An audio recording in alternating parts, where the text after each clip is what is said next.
Title: The Name That Broke Us, a Story of Obsession, Betrayal, and the Name That Revealed Everything. Part 1. The beginning of the argument. I never thought a name could destroy marriage. But here I am, sitting in the nursery we painted together, staring at an empty crib and wondering how a single word could uncover years of lies. It started 2 months ago, back when things still felt normal. Or at least I thought they were. My wife, Claire, and I were expecting our first child. It was supposed to be the happiest time of our lives. We'd been through the late-night cravings, the baby name lists, the nursery color debates. Everything was fine until one morning, over coffee. Claire looked up and said, "I think I've decided on the perfect name. I want to name our son Severus." I blinked. At first I thought she was joking. I said later to my sister, but she wasn't. Claire had this intense sparkle in her eyes, like she'd been waiting for me to ask why. "From Harry Potter," she said proudly. "Severus Snape. Has complex, misunderstood. Lol, it's a beautiful name once you think about it." I tried to laugh it off, but something about the way she said beautiful made me uneasy. Part 2. The obsession. Claire had always been a huge Harry Potter fan. That was one of her quirks when we met. She went to conventions, reread the books every year, even collected replica wands. I thought it was harmless, cute even, but after that conversation it got strange. She started watching the films every night. She'd quote lines under her breath. Always. She even ordered a long black coat for comfort, saying it reminded her of Snape's presence. At first, I brushed it off as pregnancy hormones or nostalgia, but then she began referring to the baby as Sev. Not our baby, not him, just Sev. Sev kicked today. Sev doesn't like loud noises. Sev's going to have his mother's hair, I can tell. She said it with this dreamy look in her eyes. The kind of look people get when they're remembering someone, not imagining something. One night, I asked her, "Claire, why Severus? Why not Harry or James or even Remus? Something less dark." She turned to me and smiled softly. "Because Severus loved deeper than anyone else. He made mistakes, but his love was real. It's tragic, but pure." I should have known then that this wasn't just about a name. Part 3. The discovery. A week later, I noticed she'd started hiding her phone when I walked into the room. It wasn't like her. We used to be the type of couple who shared everything. Then one night, when she fell asleep on the couch, her phone buzzed. A message from a contact named Lily. At first, I thought it was just one of her friends, but curiosity got the better of me. I opened the message. "I can't wait to meet little Sev. You must be so proud of what we created together." My heart stopped. I scrolled up, and that's when I saw the rest. Dozens of messages between Claire and this Lily. Photos of her bump. Selfies of her smiling with captions like "Our boy will carry your legacy." And the name, Severus, repeated again and again like a prayer. But the tone of Lily's messages, it wasn't another woman's name. It was a man's. A man she'd been messaging under a fake contact name. I found one photo she had accidentally saved. It was an old co-worker of hers, Evan. They'd worked together at her last job. She'd mentioned him once or twice, said he was brilliant but misunderstood. The resemblance hit me like a brick. He looked eerily similar to Alan Rickman's younger self, and suddenly everything clicked. Part 4. The confrontation. When she woke up, I confronted her immediately. "Who is Lily?" I demanded. She froze, then said, "It's just a friend." "Don't lie to me, Claire." I held up her phone, open to the messages. "You've been texting Evan, the guy from your office. The one you said was just a friend." Her face went pale. "You went through my phone?" she whispered. "That's all you have to say." I snapped. "You named our child after his favorite character, didn't you? You were in love with him." Tears filled her eyes. She didn't deny it. She just said quietly, "You don't understand. It wasn't like that. He made me feel something again." I felt my stomach twist. "And the baby?" I asked. "Is he even mine?" She hesitated, just long enough for me to know the truth before she whispered, "I don't know." Part 5.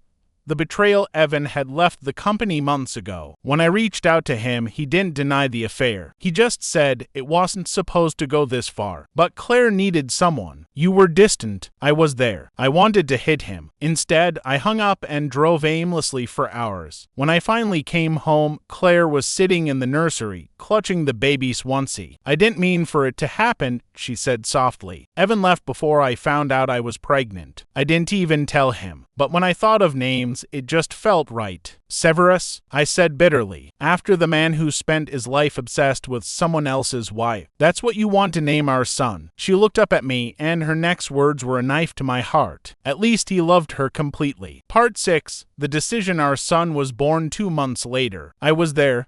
Not because I forgave her, but because I couldn't abandon my child. When the nurse asked for the name, Claire whispered, Severus. I said nothing, just signed the birth certificate in silence, my hand shaking. That night, I held my son. Tiny, fragile, innocent, and I realized something. He didn't deserve to carry a name poisoned by betrayal. 2 weeks later, while Claire slept, I went to the registrar's office and changed it. His name is Elias. When she found out, she screamed, called me cruel, controlling, heartless. But I just looked at her and said, no child deserves to start life as a symbol of someone else's lie. Part 7. The aftermath. It's been a year. We're separated now. She sees Elias twice a month, though she still calls him Sev under her breath. Sometimes I think she still lives in that fantasy world, where tragic love stories make betrayal seem noble, but I'm done living in fiction. Because in the real world, betrayal isn't romantic. It's slow poison, and the name that was supposed to represent love. It became the gravestone of our marriage. Part 2.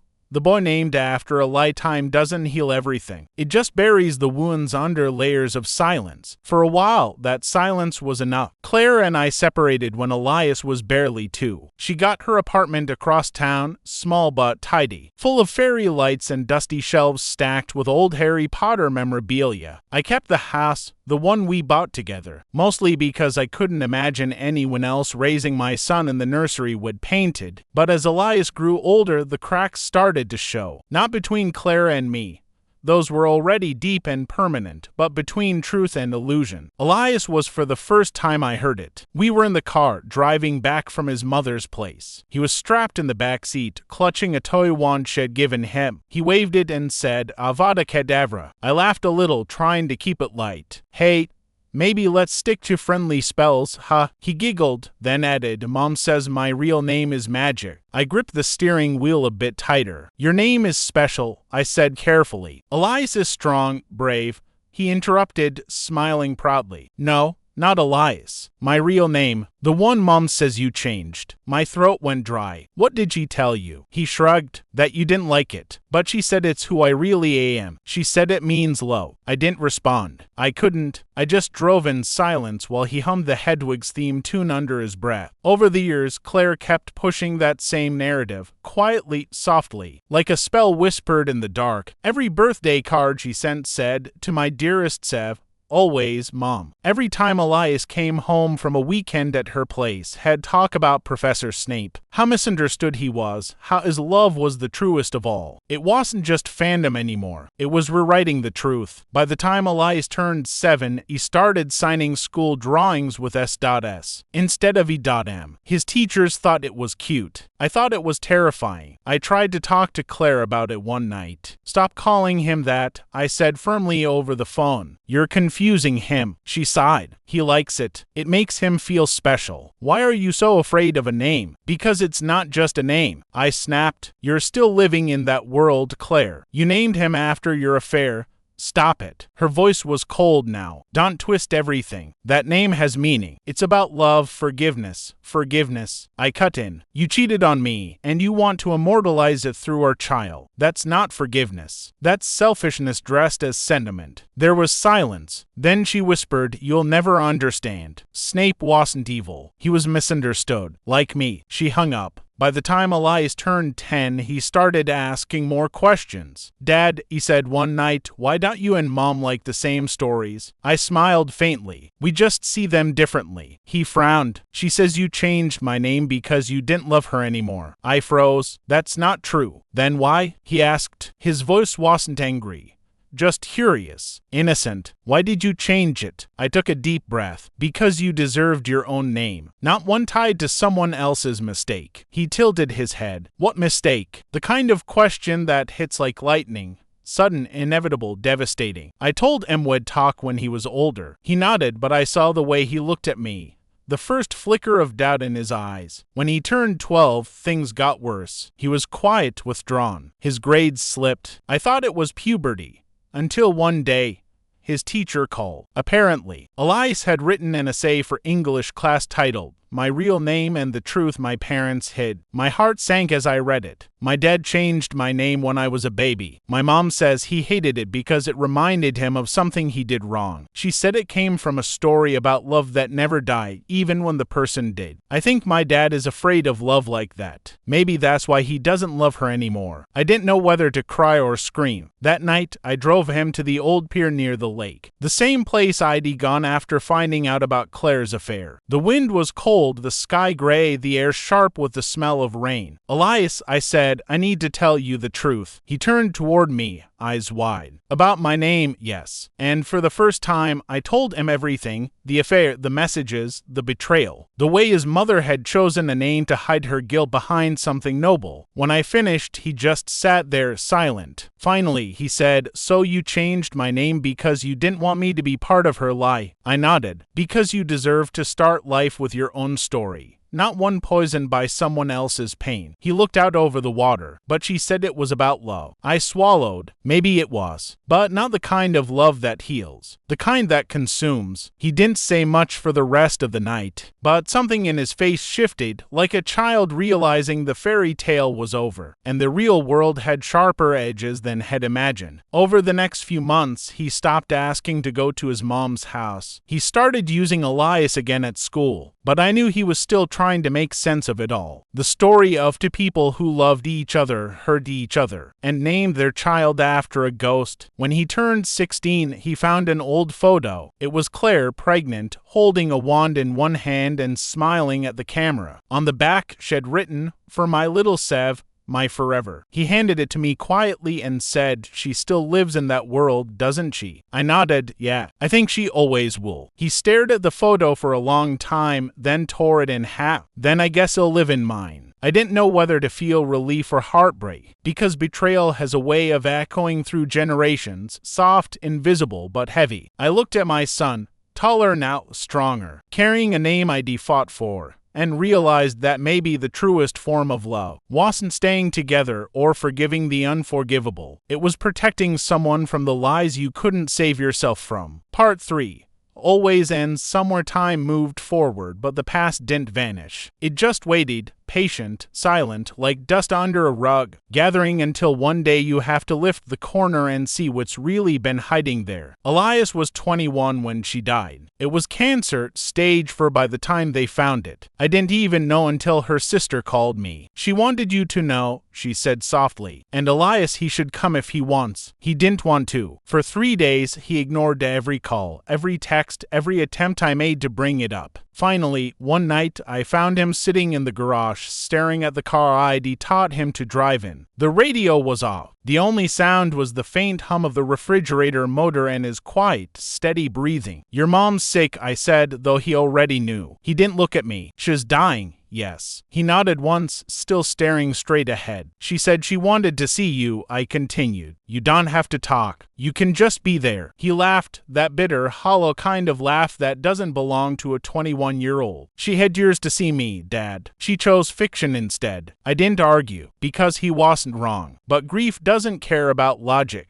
It doesn't care who betrayed whom. It just arrives, messy, unfair, unstoppable. 3 weeks later, he showed up at her hospice room. I didn't go in with him. I stayed in the hallway, sitting in a plastic chair, listening to the faint beep of heart monitors and the distant footsteps of nurses. After 20 minutes, the door opened. He walked out. His face was pale but unreadable. "She gave me something," he said. He showed me a folded envelope with his name written in her handwriting. Elias Severin, the name she'd never stopped using. He didn't open it right away. Days passed, then weeks. The envelope sat on his desk untouched, next to a photo of the 3 of us, back when things were simple, before names turned into battlefields. Then, one night, I woke to find the kitchen light on. Elias was sitting at the table, letter open in front of him, his hands trembling slightly. He didn't notice me at first. He just whispered, "She lied again." He pushed the letter toward me. "My dearest Sev, if you're reading this, it means I'm gone. I know you probably hate me. Maybe you always will. I don't blame you for that. I wasn't the mother you needed, just the one who loved you the only way I knew how. through stories, through symbols, through names. But I need you to know something. The man your father thought I loved, the one he believed I betrayed him with, wasn't who he thought he was. His name wasn't even real. He wasn't a lover. He was an illusion I clung to because I couldn't face how empty my life felt. I didn't sleep with him. I wanted to, but I couldn't. I loved your father too much to cross that line. But I let him think I did, because it hurt less than telling him the truth that had stopped loving me long before I ever looked at someone else. I named you Severin because it meant stern but strong. It wasn't after anyone in a story. It was after who I hoped you'd become. Someone who could carry pain without letting it break him. Maybe your father never forgave me because I never forgave myself. Maybe I made you carry too much of our history. But please don't let my mistakes define your future. You are not my story. You are your own. Always, even now, Mom. I reread it twice. Every line felt like a blade. Slow, deliberate, twisting deeper the longer I looked. Elias sat there in silence, his face unreadable. Finally, he whispered, "So she didn't cheat?" "I don't know,"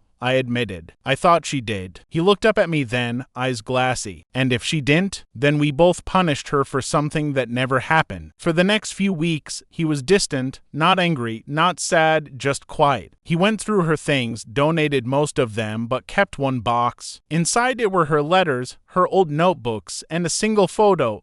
Me and her years ago, standing in front of our first apartment, laughing at something stupid. He didn't tell me why he kept it. But one night, months later, he finally said, "You know what's funny? I think she named me after both of you. Severin for her hope, and Elias for your strength. Maybe that's the balance she wanted." I didn't have an answer, because maybe he was right. Years passed. Elias finished college, started working as a social worker, helping kids from broken families. He told me once that he saw too many children carrying their parents' ghosts, learning to call trauma by prettier names. He said he wanted to help them stop the cycle. When I asked him what he thought of his mother now, he said, "She loved to hard and to wrong, but she did love." One summer evening, I found him sitting on the porch, watching the sunset. He was holding a new letter.